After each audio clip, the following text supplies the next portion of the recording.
Hey guys, today we're going to be starting a new series, and the series is about Python. So let's get started. So in this video, I'm going to be talking about Python and how to install Python, and also the syntaxes of Python when we finish downloading. So if you haven't already downloaded Python, go ahead and follow my steps. If you have, great. So the first thing that you want to do is go to google.com and search up python.org. So python.org. So when you go here, you of course go to a website and go ahead and go click downloads. And when you reach Python or downloads, go ahead and click whichever platform you're in. So if, for example, in my platform, it's Mac OS. So I'll be clicking download Python 3.8.3 or whatever version or whatever the newest version that you're in. So for me, I will click this.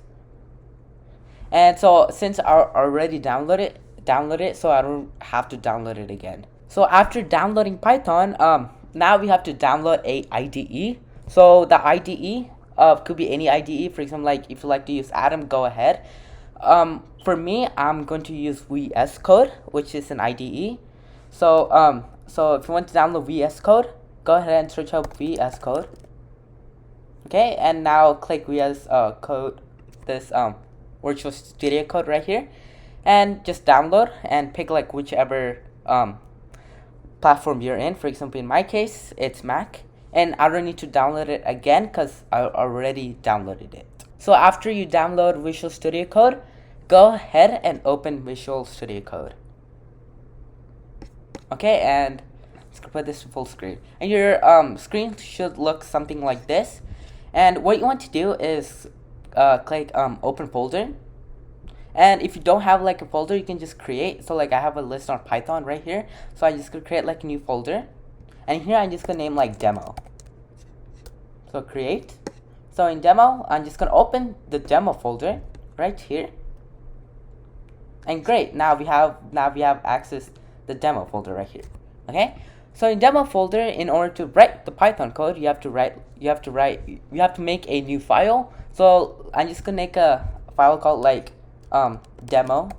And in order for Visual Studio Code to know that we're going to run Python, we have to say .py for Python and click enter. So now we have Python running on. So like I can say like print hello world. Okay, so in order to run this specific code, we have to press there's this green button right there on the top right corner of the screen. So click it, and now there's going to be a terminal that's going to pop up, and it's going to say hello world. So after you open this, what you want to do is go to the extension bar. It's located like right here, and just search out Python right here.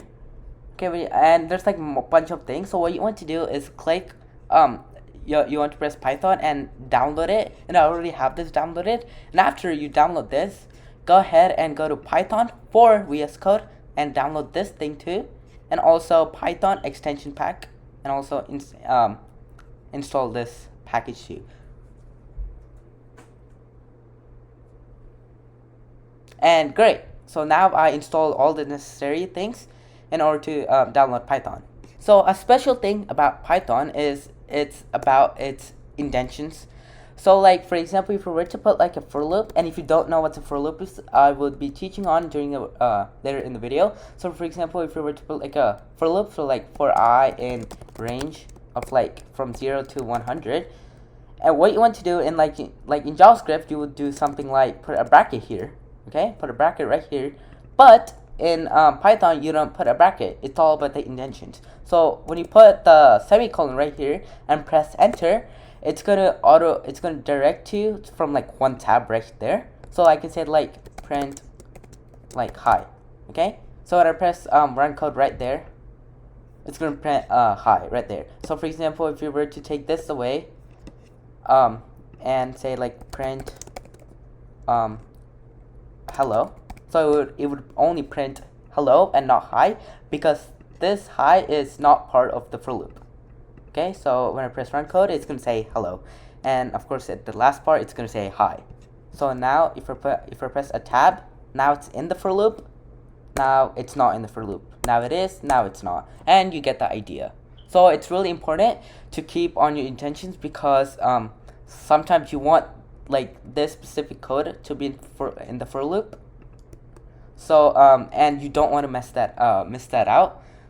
So you just want to like keep an eye out for your indentions. If you like this video, please hit the like button as well as subscribe to my channel, because I'll be doing more Python tutorials in the future, like if and else statements, for loops, while loops, and many other basic stuffs. So see you soon.